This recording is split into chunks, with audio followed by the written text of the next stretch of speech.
हर पल आपके साथ। नमस्कार, हर पल न्यूज देख रहे हैं आप। मैं हूं आपके साथ नुपुर सक्सेना। स्वागत है आप सभी का प्राइम टाइम में। खबरों का रुख करेंगे, लेकिन इससे पहले नजर इस वक्त की हेडलाइंस पर। पीएम मोदी ने की मन की बात, नववर्ष की दी शुभकामनाएं, किया कैप्टन वरुण सिंह का जिक्र। उरई दौरे पर केंद्रीय गृह मंत्री अमित शाह, सपा बसपा पर जमकर साधा निशाना, 300 से ज्यादा सीटें जीतने का किया दावा। शिवराज कैबिनेट का बड़ा फैसला, मध्य प्रदेश से पंचायत चुनाव रद्द, कोरोना के चलते लिया गया फैसला। पुलवामा में आतंकियों ने फेंका ग्रेनेड बम, आतंकियों ने पोस्ट ऑफिस पर ग्रेनेड फेंका, हमले में 2 पुलिसकर्मी घायल। रुक करते हैं खबरों का। प्रधानमंत्री नरेंद्र मोदी ने आज मन की बात के जरिए देश को संबोधित किया। मन की बात का ये 84वां संस्करण रहा। मन की बात में उन्होंने ग्रुप कैप्टन वरुण सिंह का जिक्र किया। अपने संबोधन में उन्होंने वरुण सिंह के उस पत्र का भी जिक्र किया जिसमें उन्होंने अपनी कमजोरी और नाकामी का जिक्र करते हुए आने वाली पीढ़ी को आगे बढ़ने और हार न मानने का जिक्र किया। वहीं पीएम ने ग्रुप कैप्टन वरुण सिंह के पत्र का जिक्र करते हुए कहा कि अगर वो एक भी छात्र को प्रेरणा दे सके तो ये भी बहुत होगा। लेकिन आज मैं ये कहना चाहूँगा कि उन्होंने पूरे देश को प्रेरित किया है। उनका पत्र भले ही केवल छात्र से बात करता हो, लेकिन उन्होंने हमारे पूरे समाज को संदेश दिया है। साथियों, औसत से असाधारण बनने का उन्होंने जो मंत्र दिया है वो भी उतना ही अहम है। वहीं इस दौरान विदेशी छात्राओं ने वंदे मातरम गाया। उन्होंने कहा कि वीडियो देशवासियों को एक सुकून भी देता है। इसके साथ ही पीएम मोदी ने नए साल की भी शुभकामनाएं दी और साथ में पीएम ने ओमिक्रॉन से सावधान रहने की भी अपील की। प्रधानमंत्री नरेंद्र मोदी 27 दिसंबर को मंडी में हिमाचल प्रदेश को करोड़ों के प्रोजेक्ट की सौगात देंगे। सूबे की बीजेपी शासित सरकार के 4 साल का कार्यकाल पूरे होने पर आयोजित भव्य कार्यक्रम में पीएम 11,279 करोड़ रुपए की लागत वाली कई परियोजनाओं का उद्घाटन और शिलान्यास करेंगे। मुख्यमंत्री जयराम ठाकुर ने मीडिया से बातचीत में बताया कि प्रधानमंत्री मंडी प्रवास के दौरान 210 मेगावाट के लोहरी फेज 1 और 66 मेगावाट की धोला स्थित परियोजना का शिलान्यास करेंगे। साथ ही 111 मेगावाट की साबड़ा परियोजना का लोकार्पण भी करेंगे। इसके साथ ही 6700 करोड़ रुपए की लागत से बनने वाले रेणुका बांध का शिलान्यास भी पीएम मोदी के द्वारा किया जाएगा। उरई के राजकीय इंटर कॉलेज के मैदान में बीजेपी की जन विश्वास यात्रा को लेकर रैली का आयोजन किया गया, जिसमें केंद्रीय गृह मंत्री अमित शाह ने संबोधित किया। जनसभा में गृह मंत्री अमित शाह ने यूपी विधानसभा चुनाव में 300 से ज्यादा सीटें जीतने का दावा किया है और विपक्षियों को बुआ और बबुआ बताते हुए जातिवादी पार्टी बताया। उन्होंने युवाओं से हाथ उठवाकर 2022 में कौन जीतेगा का सवाल पूछा और बीजेपी की जीत का संकल्प कराया। उन्होंने कहा कि पता है अखिलेश बाबू क्यों बहुत गुस्सा है, क्योंकि ट्रिपल तलाक खत्म कर दिया गया है।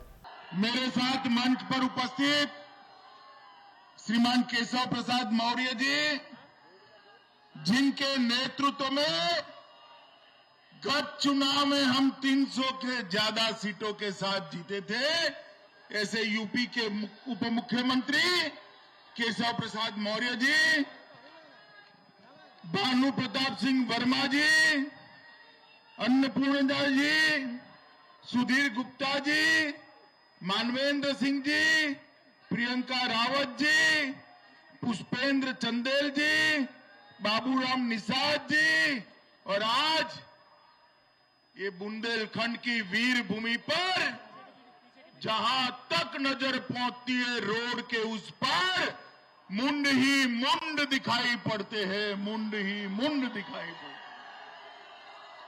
बुंदेलखंड की इस भूमि पर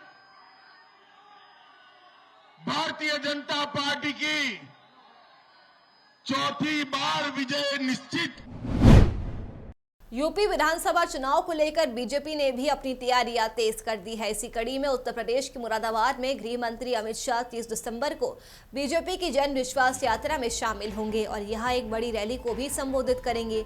अमित शाह की रैली की तैयारियां जोरों पर है और मुरादाबाद के सर्किट हाउस में बीजेपी के बड़े पदाधिकारियों और नेताओं ने मीटिंग कर रैली को कामयाब बनाने की रणनीति पर बात की है। इस दौरान मीटिंग में शामिल यूपी सरकार में पंचायती राज मंत्री चौधरी भूपेंद्र सिंह ने बताया बताया कि बीजेपी की जन विश्वास यात्रा मुरादाबाद में 30 दिसंबर को पहुंचेगी और इसके लिए बड़ी सार्वजनिक सभा रखी गई है। आज मीटिंग कर गृह मंत्री अमित शाह की सभा की जिम्मेदारी कार्यकर्ताओं में बांटी गई है।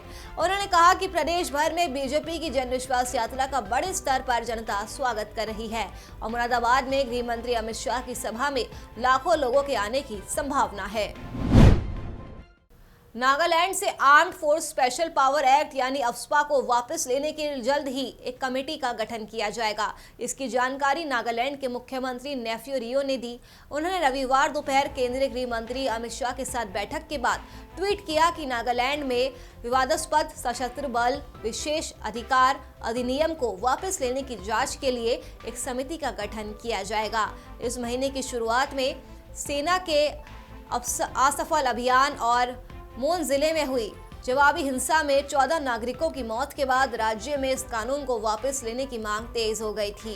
सीएम रियो ने ट्वीट किया कि केंद्रीय गृह मंत्री अमित शाह की अध्यक्षता में नई दिल्ली में 23 दिसंबर 2021 को हुई बैठक के संबंध में मीडिया को जानकारी दी। इस मामले को अत्यधिक गंभीरता से लेने के लिए अमित शाह जी का आभारी हूँ। राज्य सरकार सभी से शांतिपूर्ण माहौल बनाए रखने के लिए अपील करती है। इस बैठक में रियो के अलावा असम के सीएम हेमंत बिस्वा शर्मा भी मौजूद थे। मध्य प्रदेश के पूर्व सीएम और कांग्रेस के सीनियर नेता दिग्विजय सिंह का एक बयान सामने आया है। उनका कहना है कि जीन्स पहनने वाली और मोबाइल इस्तेमाल करने वाली लड़कियां नहीं बल्कि 40 से 50 साल की महिलाएं ही पीएम मोदी से प्रभावित है। बता दें कि दिग्विजय सिंह का एक वीडियो सोशल मीडिया पर तेजी के साथ वायरल हो रहा है। कहा जा रहा है कि भोपाल में जन जागरण शिविर को संबोधित करते हुए उन्होंने ये बातें कह डाली। वीडियो में दिग्विजय सिंह बता रहे हैं कि किस उम्र की महिलाएं प्रधानमंत्री नरेंद्र मोदी से प्रभावित है और कौन से कपड़े पहनने वाली लड़कियां पीएम मोदी से प्रभावित नहीं है। शिवराज कैबिनेट ने पंचायत चुनाव निरस्त कराने के लिए मुहर लगा दी है। कैबिनेट ने रविवार को पंचायती राज संशोधन अध्यादेश को वापस लेने का प्रस्ताव पारित कर साफ कर दिया कि प्रदेश में फिलहाल पंचायत चुनाव नहीं कराए जाएंगे। ये प्रस्ताव राजभवन भेज दिया गया है। मुख्यमंत्री शिवराज सिंह चौहान ने रविवार दोपहर बाद राज्यपाल से मुलाकात कर स्थिति से अवगत कराया। राज्य निर्वाचन आयोग पंचायत चुनाव पर अगला फैसला देर रविवार शाम या सोमवार को ले सकता है। बता दें कि कोरोना के चलते फैसला लिया गया है। दिल्ली में कोरोना के बढ़ते खतरे को लेकर सरकार ने कई पाबंदियां लगाने के साथ साथ पूर्व निर्धारित सार्वजनिक कार्यक्रम पब्लिक मीटिंग्स को भी रद्द करने की तैयारी कर ली है और इसी के तहत दिल्ली सरकार ने 5 जनवरी से जवाहरलाल नेहरू स्टेडियम में बाबा साहेब अम्बेडकर के जीवन पर एक भव्य शो की योजना बनाई थी। हालांकि कोरोना के बढ़ते मामलों को देखते हुए इस शो को स्थगित कर दिया गया है। दिल्ली सीएम अरविंद केजरीवाल ने ट्वीट कर ये जानकारी साझा की है। जम्मू कश्मीर के पुलवामा में आतंकियों ने फिर नापाक हरकत की। यहाँ एक पोस्ट ऑफिस पर आतंकियों ने ग्रेनेड से हमला कर दिया। इस हमले में पोस्ट ऑफिस पर तैनात 2 पुलिसकर्मी घायल हो गए। घटना के बाद सुरक्षा बलों ने इलाके में सख्ती को बढ़ा दिया है। बता दें कि पिछले कुछ महीनों में घाटी में आतंकी घटनाएं लगातार बढ़ती जा रही है। आम नागरिक से लेकर बाहरी मजदूर तक कई लोगों को आतंकी अपना लगातार शिकार बना रहे हैं। लेकिन लगातार हो रहे इन हमलों को देखते हुए सुरक्षा बलों ने अपना नया ऑपरेशन शुरू कर दिया है। वहीं शोपिया के चौगाम इलाके में शनिवार को सुरक्षा बलों के साथ मुठभेड़ में लश्कर-ए-तैयबा के 2 आतंकवादी मारे गए थे। छत्तीसगढ़ और तेलंगाना राज्य की सीमा पर स्थित सीआरपीएफ कैंप में जवानों के बीच आपसी खूनी संघर्ष हुआ। आपको बता दें कि सीआरपीएफ 39 बटालियन के एक हेड कांस्टेबल ने अपनी सर्विस राइफल से कैंप में ही पोस्टेड एएसआई के बीच कुछ विवाद हुआ था। इसके बाद उसने एएसआई पर गोलियां दाग दी, जिससे एएसआई की मौके पर ही मौत हो गई। एएसआई को गोली मारने के बाद उसने खुद पर भी गोली चलाकर आत्महत्या की कोशिश की। बताया जा रहा है कि हेड कांस्टेबल गंभीर रूप से घायल है, जिसे अस्पताल ले जाया गया है। केंद्रीय कृषि मंत्री नरेंद्र सिंह तोमर ने कहा है कि केंद्र एक संशोधित रूप में कृषि कानूनों को फिर से पेश नहीं करेगा। केंद्रीय कृषि मंत्री नरेंद्र सिंह तोमर ने अपनी कथित टिप्पणी पर कहा कि सरकार फिर से कृषि कानून वापस लाने का विचार नहीं कर रही है। कांग्रेस ने आरोप लगाया था कि सरकार अब निरस्त कानून को वापस लाने की योजना बना रही है। नरेंद्र सिंह तोमर ने कहा कि मैंने ऐसा कभी नहीं कहा कि कृषि कानून फिर से आएगा। मेरे बयानों को गलत ढंग से पेश किया जा रहा है। कांग्रेस का आरोप है कि कृषि मंत्री नरेंद्र सिंह तोमर ने कहा है कि सरकार एक कदम पीछे हटी है, क्योंकि हम फिर से आगे बढ़ेंगे और कानून लेकर आएंगे। देश की राजधानी दिल्ली में रेजिडेंट डॉक्टर्स एसोसिएशन के एक संघ ने नीट पीजी 2021 की काउंसलिंग में देरी पर अपना आंदोलन तेज करते हुए कहा कि अगर उनकी मांगें जल्द से जल्द पूरी नहीं हुई तो उसके सदस्यों को सेवाओं से सामूहिक इस्तीफा देने के लिए मजबूर होना पड़ेगा। वहीं दिल्ली के कई रेजिडेंट डॉक्टरों ने भी अपना विरोध दर्ज कराते हुए दिया जलाया, जबकि शहर में कई अस्पतालों में मरीजों की देखभाल प्रभावित रही। बता दें कि फोडा पिछले कई दिनों से प्रदर्शन की अगुवाई कर रहा है। दरअसल फोडा ने जारी एक बयान में कहा है कि भविष्य के आंदोलन पर चर्चा करने के लिए अलग अलग राज्यों के रेजिडेंट डॉक्टर संघों के प्रतिनिधियों के साथ शाम को फोडा ने एक डिजिटल बैठक बुलाई थी, जिसमें सर्वसम्मति से आंदोलन जारी रखने का फैसला लिया गया है। अपने बर्थडे से पहले सलमान खान अपने पनवेल फार्म हाउस के लिए रवाना हुए थे, जहां उन्हें सांप ने काट लिया है। घटना रविवार की सुबह तड़के हुई। एक्टर को इलाज के लिए अस्पताल ले जाया गया और सुबह 9 बजे उन्हें छुट्टी दे दी गई। सांप जहरीला नहीं था, जिसके चलते उन्हें अस्पताल से जल्द ही डिस्चार्ज कर दिया गया। बताया जा रहा है कि सलमान खान को एक एंटी वेनम दवाई दी गई और कुछ घंटों के ऑब्जर्वेशन के बाद एक्टर को घर जाने दिया गया। दरअसल सलमान अपना हर बर्थडे भव्य तरीके से पनवेल वाले फार्म हाउस पर मनाते हैं और शायद इस बार भी उनका यही प्लान था। पिछले साल लॉकडाउन के ज़्यादातर समय के लिए सलमान खान अपने फार्म हाउस पर मौजूद थे, जिसका नाम उनकी बहन अर्पिता खान शर्मा के नाम पर रखा गया है। मुंबई में बच्चों के वैक्सीनेशन के लिए प्लान तैयार हो चुका है। मिली जानकारी के मुताबिक मुंबई में 30 लाख छोटे बच्चों को कोरोना रोधी वैक्सीन दी जाएगी। पीएम मोदी ने देश को संबोधित करते हुए 18 साल से कम उम्र के बच्चों के वैक्सीनेशन और वरिष्ठ नागरिकों के लिए वैक्सीन की बूस्टर डोज के संबंध में अहम ऐलान किया। ऐसे में सबकी नजरें अब मुंबई की ओर है। मुंबई में बच्चों की अच्छी खासी तादाद है। बता दें कि केंद्र सरकार की गाइडलाइंस आते ही 2 से 3 दिनों में छोटे बच्चों के वैक्सीनेशन का काम शुरू हो जाएगा। प्रसूति गृह, बच्चों के अस्पतालों और महानगर पालिका के 350 वैक्सीनेशन सेंटरों में बच्चों को वैक्सीन दी जाएगी। वैक्सीन देने के लिए सिरिंज और नीडल वगैरह शायद अलग तरह के हो सकते हैं। नीडल की साइज क्या होगी, इस बारे में फिलहाल स्थिति साफ नहीं है। इस बारे में केंद्र सरकार की ओर से विस्तृत गाइडलाइंस आना अभी बाकी है। छत्तीसगढ़ के रायगढ़ में तेजी से बढ़ रहे कोरोना संक्रमण के बीच अब स्कूल भी इसकी चपेट में आ गए हैं। आपको बता दें कि भूपदेवपुर स्थित नवोदय स्कूल के 16 बच्चे संक्रमित मिले हैं। ये सभी बच्चे 8वीं और 10वीं क्लास के हैं। बच्चों को गेस्ट हाउस में शिफ्ट कर दिया गया है। जांच के लिए स्वास्थ्य विभाग ने कैंप लगाया है। शनिवार को 100 से ज्यादा सैंपल RT-PCR के लिए भेजे गए हैं। रिपोर्ट रात तक आने की संभावना बताई जा रही है। प्रशासन ने स्कूल को कंटेनमेंट जोन घोषित कर दिया है। दरअसल शुक्रवार सुबह स्कूल में 3 छात्राओं में सर्दी, खांसी, बुखार जैसे लक्षण दिखाई दिए थे। इनके एंटीजन टेस्ट किए गए तो रिपोर्ट पॉजिटिव आई। इसके बाद सावधानी बरतते हुए देर शाम तक संपर्क में आए बच्चों की जांच की गई तो 10 और संक्रमित मिले और शनिवार को एंटीजन टेस्ट में 3 बच्चे और संक्रमित मिले हैं। कांग्रेस की लखनऊ में होने वाली मैराथन को प्रशासन ने अनुमति देने से इनकार कर दिया। इससे बेखबर प्रदेश भर से सैकड़ों लड़कियां और महिलाएं तय कार्यक्रम के मुताबिक रविवार सुबह चौराहे पर पहुंच गई। वहीं कांग्रेस का कहना है कि इसी भीड़ की ताकत से डरकर सरकार ने मैराथन की परमिशन नहीं दी है। आपको बता दें कि कांग्रेस प्रवक्ता अंशु अवस्थी ने बताया कि चौराहे से अनुमति नहीं मिली तो 28 दिसंबर को इकाना स्टेडियम में मैराथन की परमिशन मांगी गई, लेकिन सरकार के इशारे पर काम कर रहे प्रशासन ने यहां भी परमिशन नहीं दी है। बता दें कि मैराथन के लिए हजारों महिलाओं का रजिस्ट्रेशन भी हो चुका था। आयोजन से कुछ घंटे पहले प्रशासन ने इनकार कर दिया।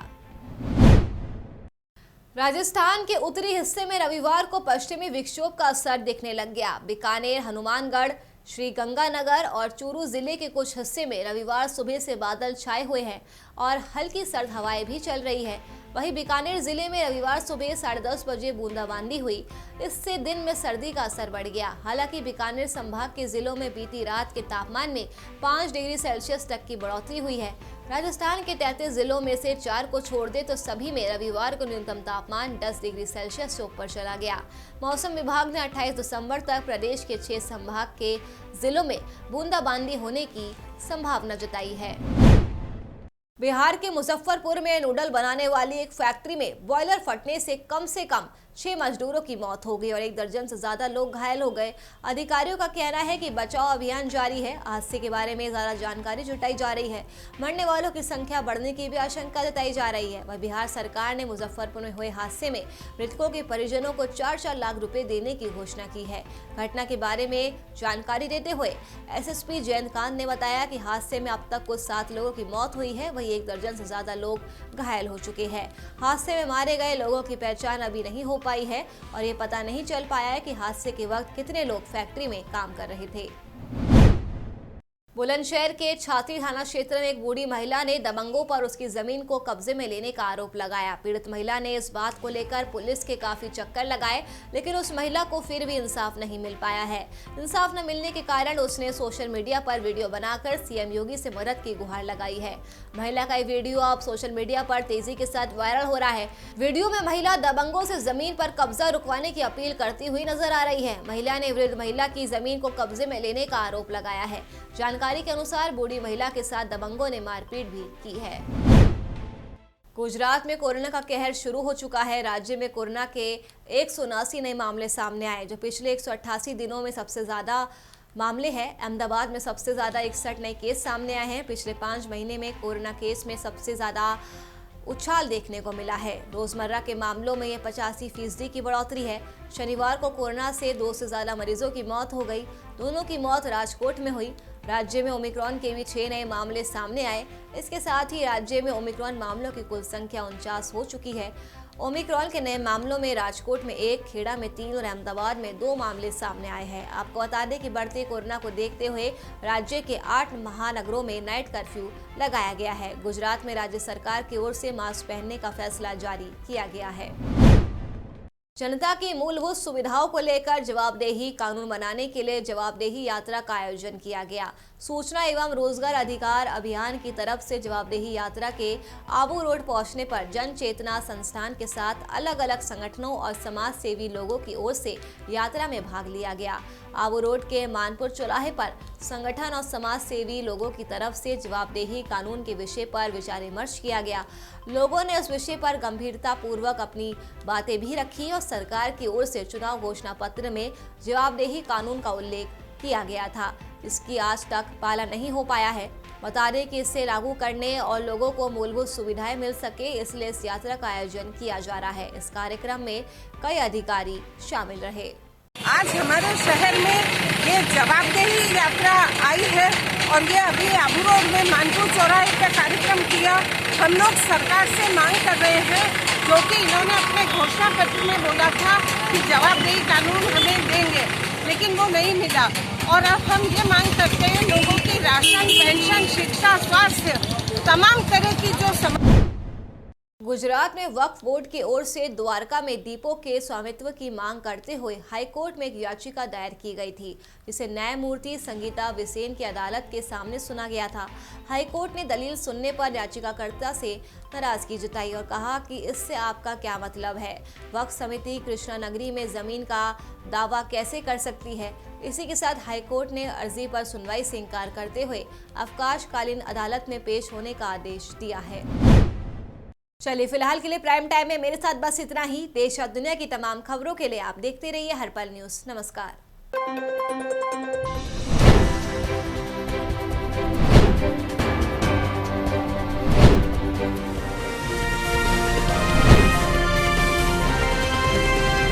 हर पल आपके साथ।